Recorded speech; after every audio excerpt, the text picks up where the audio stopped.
जय भीम जय भीम जय भीम जय जय जय जय जय भीम जय भीम जय ओ भीम आर्मी जिंदाबाद जिंदाबाद जिंदाबाद। करुणा के सागर तथागत भगवान गौतम बुद्ध के चरणों में श्रद्धा के सुमन अर्पित करता हूँ और करोड़ों दलितों के मसीहा महामानव भारत रत्न मोदी संत डॉक्टर बाबा साहेब भीमराव अम्बेडकर के चरणों में श्रद्धा के सुमन अर्पित करता हूँ। साथ ही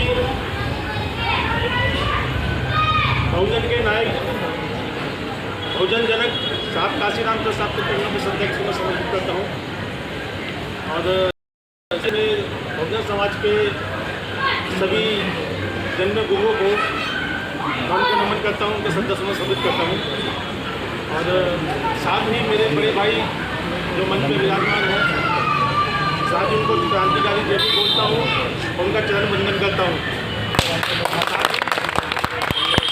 भाई सभा में आए हुए हैं उन्हें क्रांतिकारी जय भी बोलता हूँ। जय भीम जय भीम जय भीम। दोस्तों, किसी भी काम को करने के लिए सबसे पहले हमें अपने महापुरुषों को समझने की जरूरत है।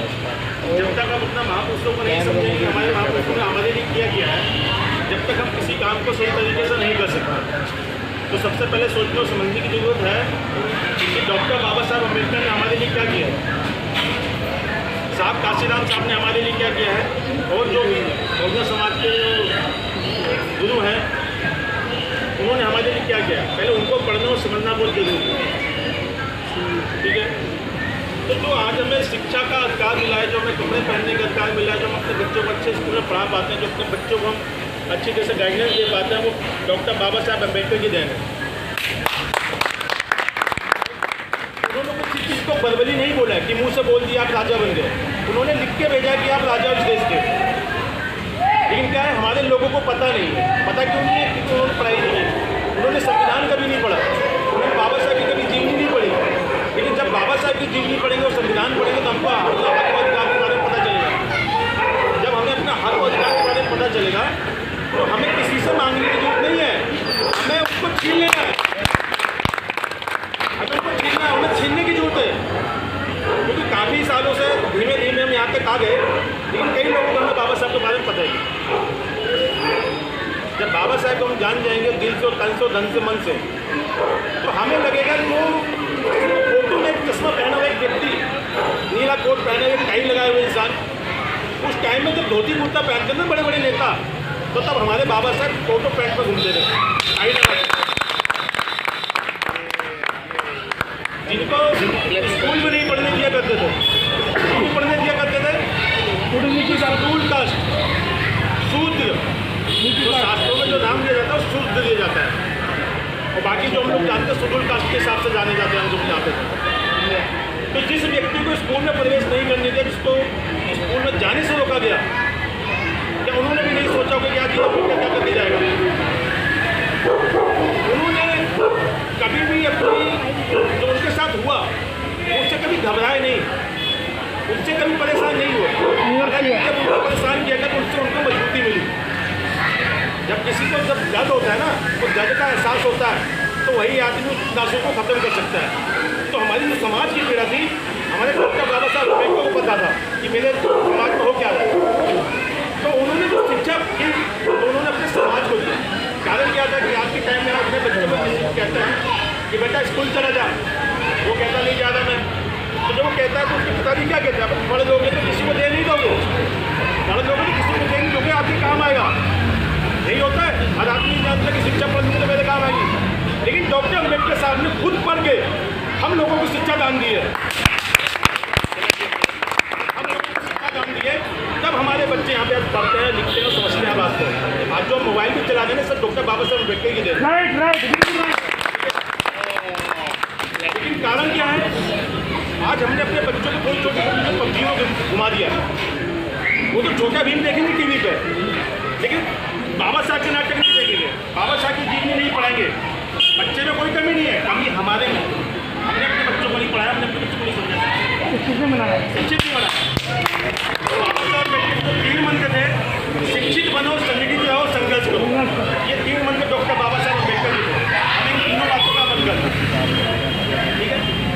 साथ ही साथ काशीराम साहब, तो आज हम यहाँ पे राजनीति में अपनी भागीदारी ले रहे हैं, जो खड़े हैं, आज हम पार्टी बना रहे हैं, ये काशीराम साहब थे और बाबा साहब अम्बेडकर की दे। तो जब हमने ये पार्टी बनाई, पार्टी बनाने का मतलब ये नहीं हुआ कि हम जीतना ही हमारा उद्देश्य है, ये हमारे किसी लड़ने का उद्देश्य है। उद्देश्य हमारे अपने समाज का मान सम्मान के लिए लड़ाई है। बहुत बढ़िया। हमारी लड़ाई मान सम्मान की है। किसी भी व्यक्ति के लिए पद कोई माध्यम नहीं है, पद कोई माध्यम नहीं है। अगर वो आदमी काम करना चाहता है समाज में बगैर पद के भी कर सकता है। बहुत बढ़िया, बहुत बढ़िया। बिना पद के भी कर सकते हैं। कोई भी कार्यकर्ता छोटा नहीं है, कोई भी कार्यकर्ता बड़ा नहीं है। हम सब एक कंधे से कंधा मिला के चलेंगे, हम साथ एक साथ मिलकर काम करेंगे समाज के प्रति। बहुत बढ़िया। ना यहाँ पे कोई जाटव है, ना यहाँ पे कोई चमार है, ना यहाँ कोई वाल्मीकि है, और ना यहाँ कोई पासी है। हम लोग बहुजन समाज है।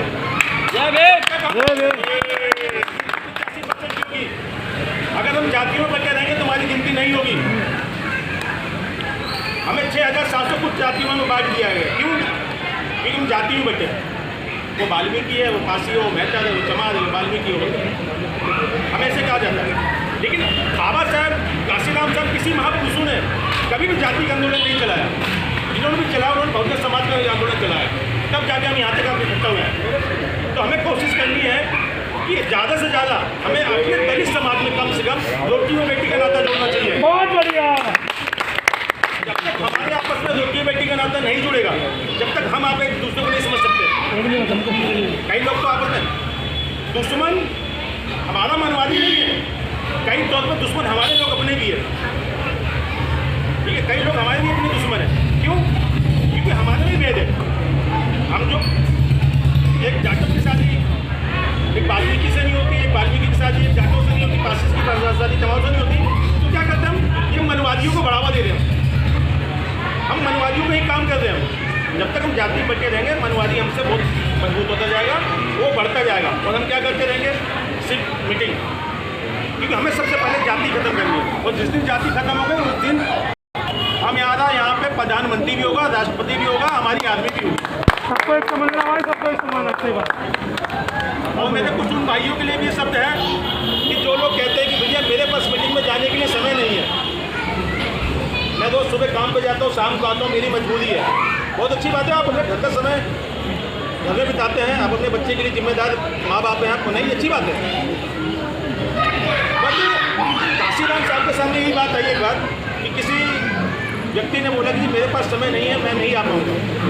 अच्छा, नहीं आपके पास समय तो अच्छा आप क्या करते हैं? जी मैं ड्यूटी जाता हूँ। अच्छा, काम पे जाते हैं?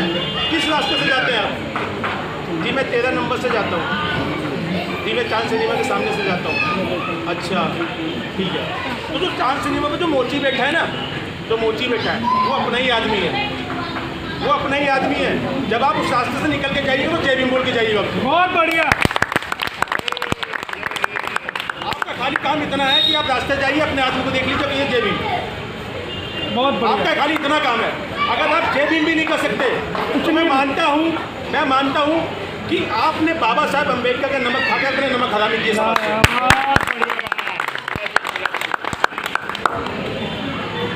तो दोस्तों, बहुत सारी चीज़ें सीखने के लिए, मैं कोई बहुत बड़ा निपुण आदमी नहीं किसी समाज में, किसी साथ में। ऐसा बहुत बात है, आप सही कह रहे हो, बहुत बात है। मैं बहुत बड़ा निपुण नहीं हूँ, बट यह है कि कुछ जो जानता हूँ टेढ़ा मेढ़ा, लेकिन बताने की कोशिश करता हूँ। जो अपने को नहीं परख पाया वो किसको परखेगा? सच्चाई है बस।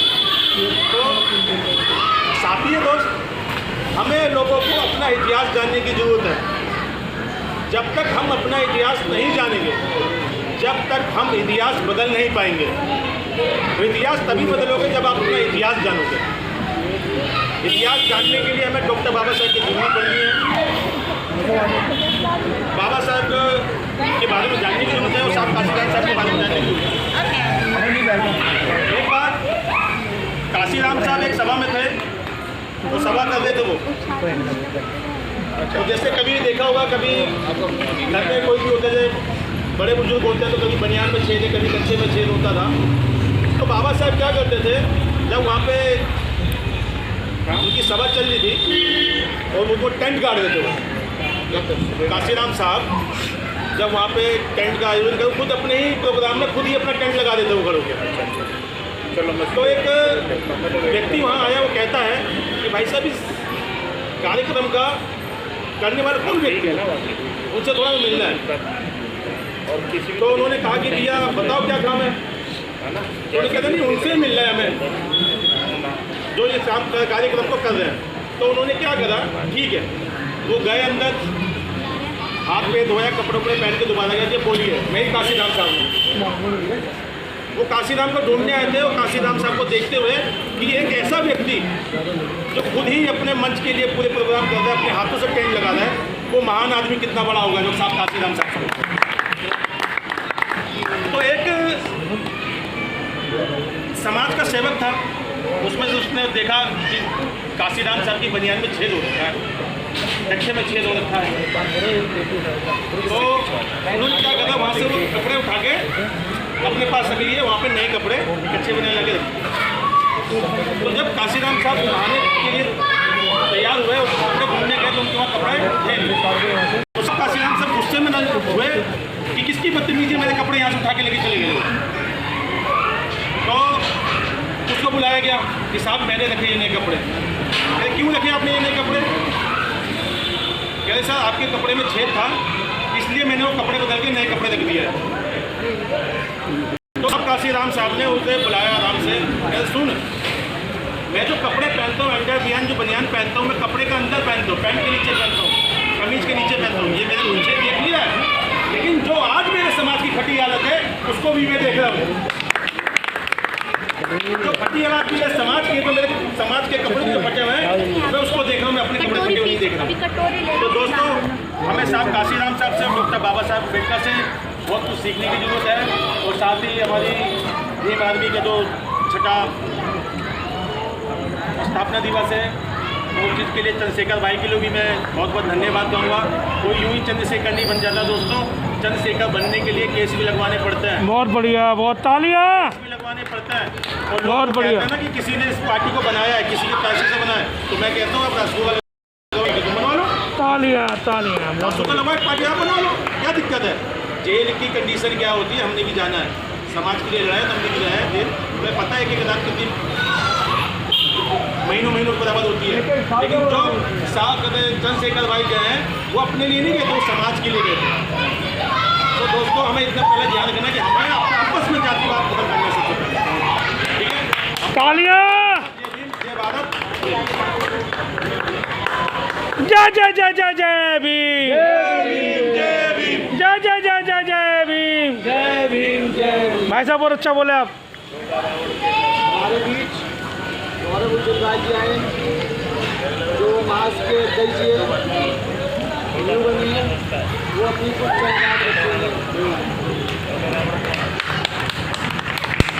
ताली रुकने नीचे आ रही है।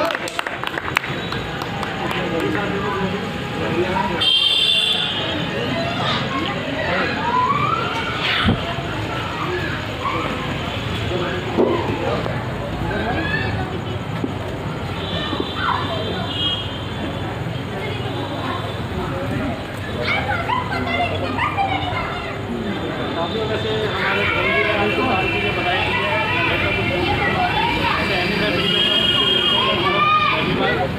राष्ट्र का अध्यक्ष और बाबा साहब के शूटिंग मैं बना करता हूँ। मैं बस यही बोलूँगा कि सभी अपने बच्चों को बाबा साहब के बारे में जरूर बताएं कि उन्होंने कितना संघर्ष किया है हमारे जीवन के लिए। ये जो बाबा साहब ने अपने जीवन में संघर्ष किए हैं, उनकी बदौलत आज इधर खड़े हुए हैं। आज हिंदुस्तान के अंदर अगर एससी समाज के किसी व्यक्ति को वो सिर्फ और सिर्फ बाबा साहब की बदौलत नहीं, तो अगर कोई व्यक्ति ये बताने की जरूरत नहीं करता, जब वोट लेने आता है तो वो आपको बताना जबकि टिकट होती है तो वो नाम देते हैं जिनको उनसे टिकट मिलती है, लेकिन वो बाबा साहब को याद नहीं करते। तो ये अपने बड़ी पीड़ा वाली बात है कि अगर यहाँ से जनरल सीट हो जाए तो किसी व्यक्ति को भी टिकट नहीं मिलेगी, मेरा ऐसा विश्वास है। लेकिन बाबा साहब आज हम जो सरकारी नौकरी पा रहे हैं या शिक्षा पा रहे हैं या आज कहीं भी हमारे को जो अधिकार है नौकरी बाबा साहब की देन है। तो मैं चाहता हूँ कि हमारे जो भी भीम आर्मी का संगठन है हमारा भी इसी तरह का प्रयास है, जितने भी वाल्मीकि मंदिर है हमारी कोशिश है कि उधर बाबा साहब को भी पहुँचाया जाए। क्योंकि तभी बदलाव आएगा समाज के अंदर, क्योंकि जब तक बाबा साहब को नहीं समझेंगे तब तक बदलाव नहीं आएगा। क्योंकि हमें लोग ऐसे ही शिविरों में झाड़ू में नालियों में घुसेड़ के चले जाएंगे और जो अपने बाजू का जीवन वहाँ पे चले जाएंगे। मेरा वैसे किसी कोई आस्था है किसी से कोई वो नहीं है, लेकिन मैं चाहता हूँ कि सभी लोग अपने बच्चों को पढ़ाने का प्रयास सबसे पहले करें। बहुत बढ़िया भाई। चाहे कहीं यात्रा पे या कहीं जाने से पहले हम अपने बच्चों को पढ़ाएं। सबसे पहले कर्जा लेके किसी चीज़ को ना करा जाए, चाहे वो यात्रा हो चाहे कोई वो सफर हो, क्योंकि हम अगर कर्जा करें तो एजुकेशन पे करें ताकि हमारा बच्चा पढ़ लिख के एक अच्छी लेवल में बन जाए। जैसे अभी राजस्थान में हुआ एक उदाहरण है कि जो सफाई कर्मी थी हमारी महिला वो आज IAS बनी है। IAS बनी है, हमारी गुजारिश की है वो। बहुत बढ़िया। ये हमारे लिए एक बड़ी प्रेरणा वाली बात होती है। हम ये ना सोचें कि यार ये झाड़ू की नौकरी ना हमने मतलब गले में बांध के रख ली है। झाड़ू तो हम शुरू से लगाते हुए आ रहे हैं, लेकिन कोशिश करें कि कुछ अलग बदलाव करें, तभी हम अपने आप को बदल पाएंगे। तो मैं अपनी बाड़ी को यही सलाम देता हूँ। सभी साथियों को जय भीम। और जो गलती होगी उसके भाई आपका भी बहुत बहुत धन्यवाद। मोहन साहब आपका भी बहुत बहुत धन्यवाद। Thank you sir.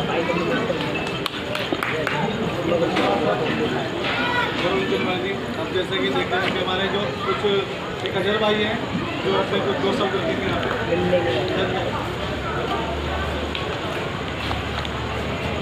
सबसे पहले सही भाइयों को जय भीम। जय भीम। आज का जो विषय है ये कि जैसे कि आप लोगों को आर्मी को आज 6 साल 6 कैसे हुए शायद ही किसी को पता होगा। यहाँ पे जितने भी बैठे हुए हैं मैं 5 साल से लोगों ऑन फॉलो 5 साल के साथ, लेकिन ऐसी मुश्किलें ऐसी परेशानी ऐसी तकलीफें झेली है ना जो आज आप लोग बैठे हुए हो ना, आप लोगों ने देखा नहीं होगा, सोचा नहीं होगा, समझा नहीं होगा। उस तकलीफों से झेलने के बाद भैया यहाँ तक पहुँचा और पहुँचने का मेन लक्ष्य सिर्फ एक ही है हमारा, दूसरा कुछ भी नहीं है कि हमें एक होना है। हमें मतलब हमारे पूरे बहुजन समाज को एक होना है।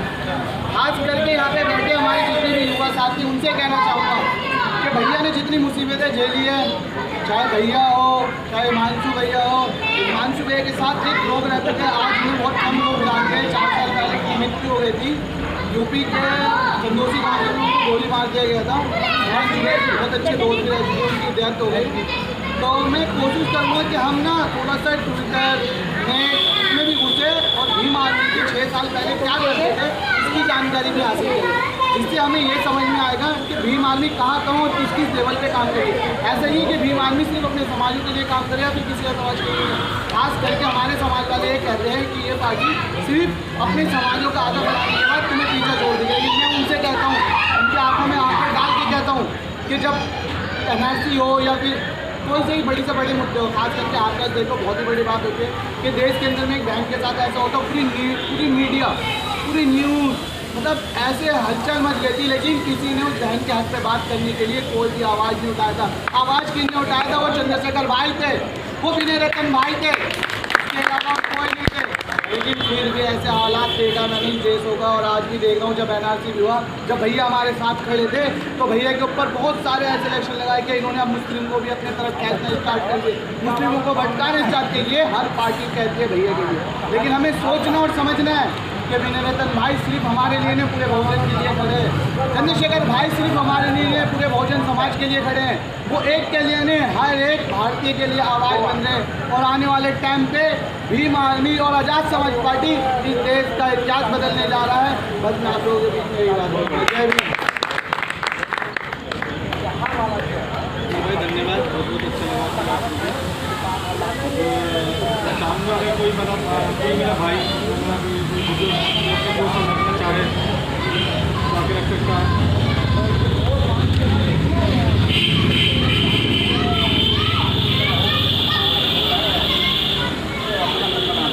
हाँ, अर्जुन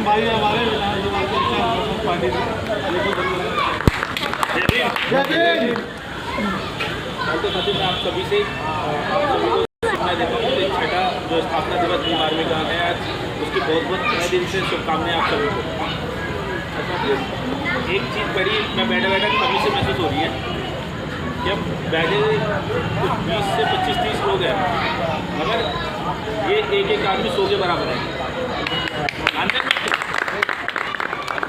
तो कम से कम आसपास के लोगों को तो पता चल रहा है कि यहाँ पर 500-600 लोग बैठे हैं। जय जय जय जय जय जय भीम, जय भीम, जय भीम, जय जय जय जय जय भीम, जय भीम, जय भीम, ऊंचा बोल, ऊंचा बोल, जय भीम, जय भीम, ऊंचा बोल, ऊंचा बोल, जय भीम, जय भीम, जोर से बोल, जय भीम, जय भीम, जय भीम, जोर से बोल, जय भीम, जय भीम, जय भीम, ऊंचा बोल, जय भीम, जय भीम, जय भीम। डॉक्टर बाबा साहब अम्बेडकर जिंदाबाद, डॉक्टर बाबा साहब अम्बेडकर, डॉक्टर बाबा साहब अम्बेडकर, माननीय साहब काशीराम साहब अमर रहे, माननीय साहब काशीराम साहब अमर रहे, जब तक सूरज चांद रहेगा बाबा साहब तुम्हारा नाम रहेगा, जब तक सूरज चांद रहेगा बाबा साहब तुम्हारा नाम रहेगा। जय जय जय जय जय भीम, जय भीम, जय भीम, जय जय जय जय जय जय जय जय जय भीम, जय भीम, जय भीम। क्या ऊर्जा की मज़ा आया, नहीं आया? गर्मी आई बहुत ही तो ये गर्मी की ज़रूरत है। और अब तो मैं अपने शब्दों में रखूँगा एक्चुअल में क्या है, आज सुबह से ही हम साथ में ही हैं 3 दिन अपने। आज जो भीम आर्मी हमारे बीच आई है कि वो मसाल लेकर आई है परिजनों को एक करने के लिए, और ये बड़ी खुशी की बात है क्योंकि आज से कुछ टाइम पहले मैं अपना थोड़ा सा परिचय आपको दे देता हूँ कि आज मैं यहाँ पर आपके बीच जो खड़ा हूँ, पाचा जी हमारे विकी पाचा जी, इनका मैं धन्यवाद करूँगा कि उन्होंने मुझे इस लायक समझा कि मैं आज़ाद समाज पार्टी में एक जिम्मेदारी निभा सकूँ। मैं आज से 2010 में जाता हूँ तो मैं एक मास संगठन और एक सार्वभौम अम्बेडकर संगठन चला, जिसमें मैं कभी मुझे बाबा साहब के बारे में पता नहीं था, मगर जब बाबा साहब के बारे में पता चला तो सबसे पहले यहाँ पर मुझे लगा कि यार जब एक महामानव उसने हमारे समाज के लिए इतना बड़ा सेक्रीफाइस किया, हम उसे जानते ही नहीं हैं। बड़ा दुख हुआ इस बात को सोच कर के, इस बात को बैठकर कई बार ऐसा हुआ चिंतन रहा कि यार कैसे इस मुहिम को, और बाबा साहब जो लोग जो कहते हैं ओबामा, इसने सूर्य कह के संबोधित किया कि अगर ये महामानव मेरे इस अमेरिका के अंदर होता तो मैं सूर्य कह के संबोधित करता। हम उस महामानव को एक जाति से ये हमारा बड़ा दुर्भाग्य रहा, और दुर्भाग्य ये भी रहा कि आज हमारी यहाँ पर मुझे कम से कम समाज की कम से कम पार्क में बैठने की जगह नहीं होनी चाहिए थी, इतनी भीड़ होनी चाहिए थी यहाँ पर, क्योंकि जो बाबा साहब ने काम किया वो स्पेशल एक कम्युनिटी के लिए नहीं, वो सर्व समाज के लिए काम किया। दुख होता है इस बात का कि हमारी घर की महिलाएं, दोस्तों ये बताऊंगा थोड़ा सी हमारी कमी है कि हमने मैसेज प्रॉपर नहीं दिया, हमने डोर टू डोर कंपेनिंग नहीं की मीटिंग की, क्योंकि यहाँ पर जितनी भी साथी है ना, मुझे लगता है बाबा साहब से अच्छे से परिचित है।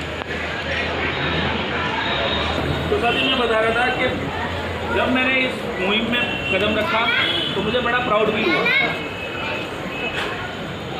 प्राउड फील इस बात से हुआ कि यार मैं उस महामानव के लिए काम कर रहा हूँ जिसने अपना पूरा जीवन दे दिया। आज मैं उनकी एक बात बताता हूँ आपको, जब गोलमेज सम्मेलन हो रहा था, जब यहाँ के हक अधिकार की बात चल रही थी, ब्रिटिश सरकार ने जब यहाँ पर इसके हक अधिकार की बात कर रहा था, दलित समाज की, जब भारत छोड़ो आंदोलन चल रहा था, उस दौरान गोलमेज सम्मेलन चल रहा था जिसमें बाबा साहब को कुछ नाम इन्वाइट हुए थे, जिसमें चाचा नेहरू और गांधी जी इन्वाइट था। हमारे जो विरोध कर रहे थे हमारे हक अधिकार का, वो 2 लोग थे, चाचा नेहरू और गांधी, जिसे महात्मा गांधी नाम थे।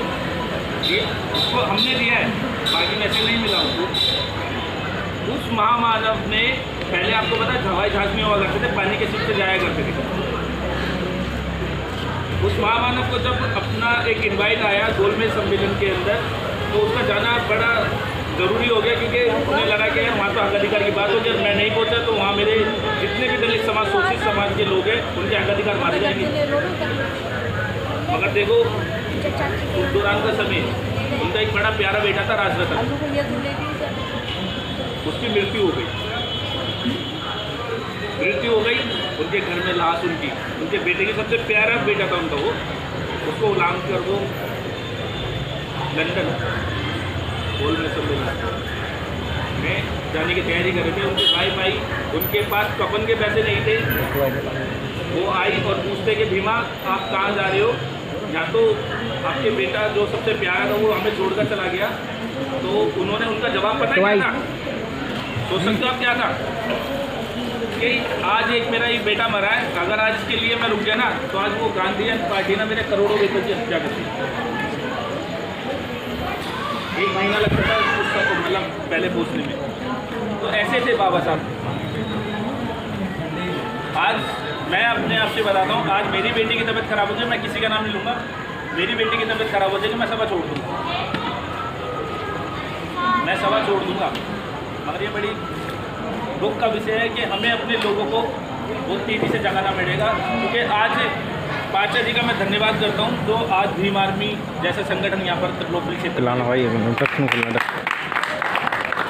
मुझे खुशी इस बात की हुई जब मुझे पता चला कि यहाँ पर भीम आर्मी की एंट्री है। क्योंकि एक्चुअल में क्या था, जब हम बाबा साहब की बात करते थे तो हमें ऐसा देखा जाता था कि ये लोग कौन है, ये लोग कौन है। ये तो जब बाबा साहब की बात आती है तो स्पेशली एक कम्युनिटी प्रेजेंट होती है, जाटव समाज।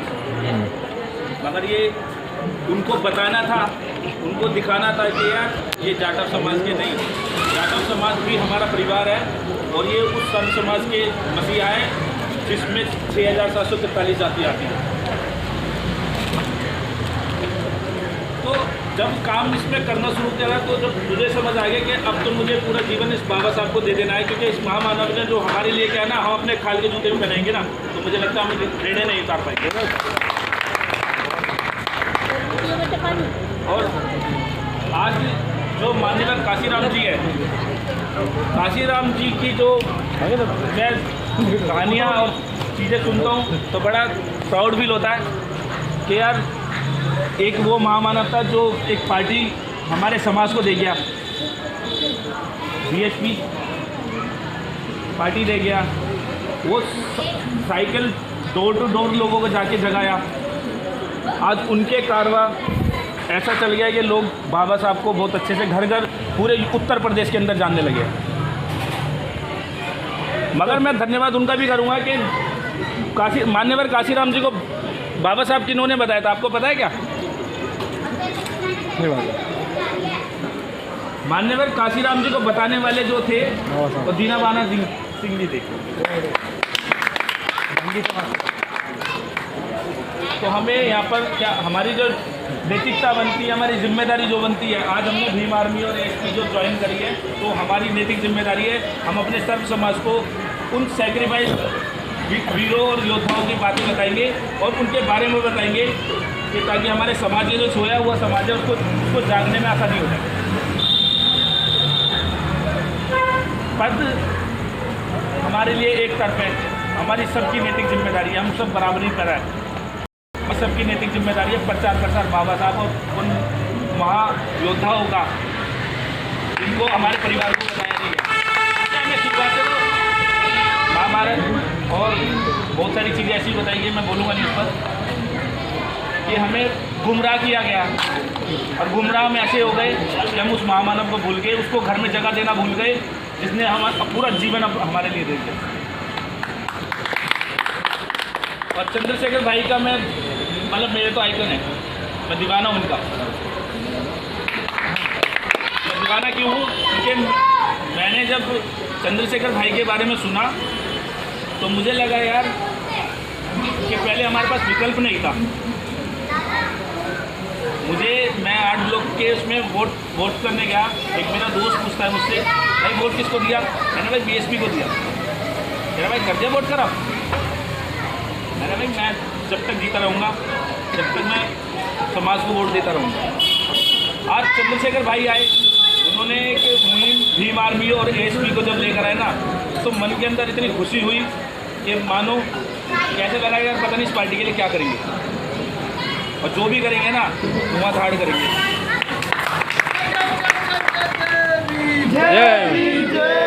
बाकी हमारी नैतिक जिम्मेदारी है कि आज भाई ने एक कदम उठाया। आज कुछ चीज़ें ऐसी पता चली, मैं शायद ध्यान नहीं बोलूँगा उसको।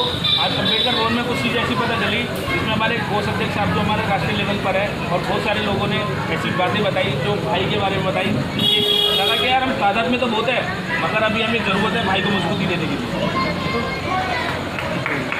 और भाई की मजबूती होगी तो हमारी मजबूती होगी। और सबसे पहली बात हम चाहते हैं यहाँ पर कि हमारा मुख्यमंत्री भी हमारा हो, और हमारा प्रधानमंत्री भी हमारा हो, और राष्ट्रपति भी हमारा हो। राष्ट्रपति वैसे आज भी हमारा ही है, मगर वो हमारा होकर भी हमारा नहीं। उत्तर प्रदेश के लिए तो डंका बसता है भाई का। तो आप सभी से बस यही मेरा कहना है कि कोशिश करें कि अपनी घर वालों को, फैमिली को इस मिशन में जोड़ें और आगे लेके आए। मुझे पता है क्या, हम यहाँ पर सभा में बैठे तो हमें हमारी वाइफ हमारे घर वालों को बताया कि यार ठीक है कोई मीटिंग कर रहा है, मीटिंग में गया, कोई सभा में है, कोई एसपी में जुड़ा है। सच्ची नहीं जानता, एक दिन सच पता चलेगा, रोंगटे खड़े हो जाएंगे, क्योंकि समाज की ऐसी सच्चाई है कि अच्छा खासा आदमी रो पड़ेगा। तो ये सच्चाई बतानी जरूरी है। हमारे शुरुआत हमें अपने घर से करनी पड़ेगी यार सभी को। यहाँ हमें नीला गमछा डालकर पार्टी को मजबूत तो करना है, घर भी मजबूत करना है हमें। घर वालों को बताने के भाई जिस मिशन से हम जुड़े ना, वो मिशन ऐसा वैसा मिशन नहीं है, क्योंकि ये वर्षों से इसका ना शोषण होता आ रहा है। आज पता नहीं कितने लोगों के हाथ काट दिए जाते हैं, कितने लोगों की इज्जत लूटी जाती है, लड़कियों महिलाओं की, बहनों की। हम सिर्फ एक न्यूज़ में पेपर में पढ़कर आराम से साइड में रख देते हैं, चाय पीते अपने ऑफिस निकल जाते हैं। दर्द नहीं बांटते, दर्द वो बांटते हैं जो चंद्रशेखर भाई आज टीम के साथ में बांटते हैं। वो अपना सब घर परिवार छोड़कर उस मुहिम में लगे हुए हैं। जो परिवार का दर्द जिसके घर में होता है ना उसको पता होता है, बराबर वाले घर वाले को नहीं पता होता। जिसके साथ घटना घटती है ना, दर्द उसी को होता है। और ये देखो ना, भाई का बड़ा दिल है ये समाज के प्रति। नहीं तो ये भी चाहते एडवोकेट है, कहीं भी अपना सेटल हो जाती, जैसे बाबा साहब का था ना, कि अपना अच्छे इनके बराबर में तो आज तक खड़े होने वाला कोई नहीं है।